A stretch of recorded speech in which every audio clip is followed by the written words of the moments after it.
By now, most of us know about the importance of recycling, and yet many of us are still confused about exactly what to recycle. As we're about to learn, putting the wrong waste into the recycle bin may be more than just a waste of time.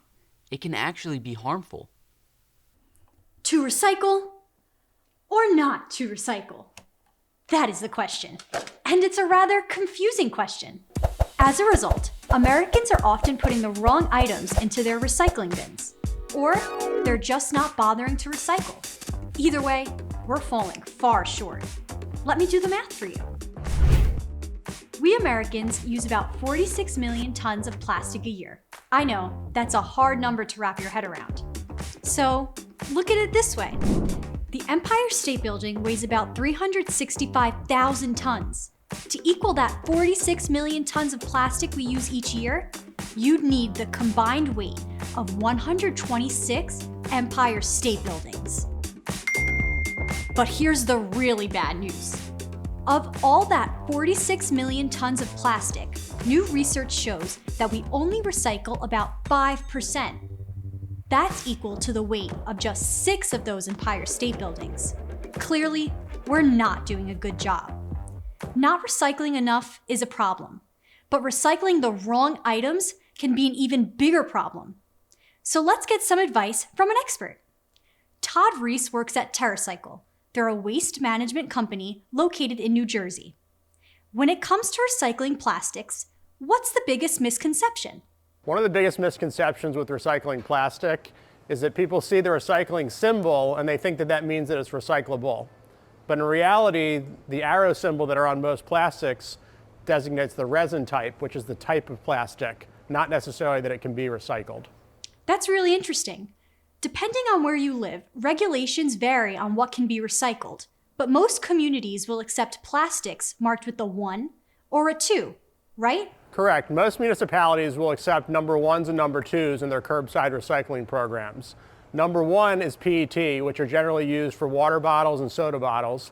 Number 2 is HDPE, which is used for milk jugs, shampoo bottles, and detergent containers. In addition to 1 and 2, the code number goes up to the number 7. What about plastics marked with the number 3 or higher? So generally you have to check with your local community for anything above a number 1 or a number 2, because these are more specialized plastics which may or may not be accepted in curbside recycling. What about plastics that don't have numbers, like sandwich bags? Generally, those types of plastics are not going to be accepted in curbside recycling programs. However, there are programs out there through companies like TerraCycle that do accept flexible plastics, which can then be utilized and recycled in a different manner. So what happens if you put items in your recycle bin that are not acceptable in your town? So this can cause problems in the municipal recycling process. For instance, putting in shopping bags and things like that may clog up the machines. Another thing that causes problems is recycling items that haven't been properly cleaned. Why is that? So the residue material, food often, is what causes a lot of contamination in recycled materials. This is something that is an issue because those materials, since they're not clean, can't easily be processed, and it may actually cause an entire load of recycled materials from a whole set of households to need to be disposed of. Items should be washed, let dry before they're put into your recycling bin. How big a problem is contamination? So basically about 20% or 1 in 5 objects recycled have some sort of contamination that could cause problems. Wow, that's a lot. So the lesson for everyone is, if you leave food in your recyclables, you're not only making your items unrecyclable, you can actually ruin all the things in the truck that have been properly washed and recycled. Correct. I'm sure that's going to come as a surprise to a lot of people who just throw unwashed items into the blue bin. Thanks for all the advice, Todd. No problem.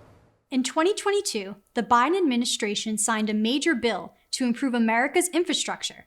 This includes things like bridges, roads, our power and water systems, as well as funds to fight climate change, including money to improve recycling. Hopefully, we won't waste time coming up with new and better ways to solve how we deal with waste, especially plastics.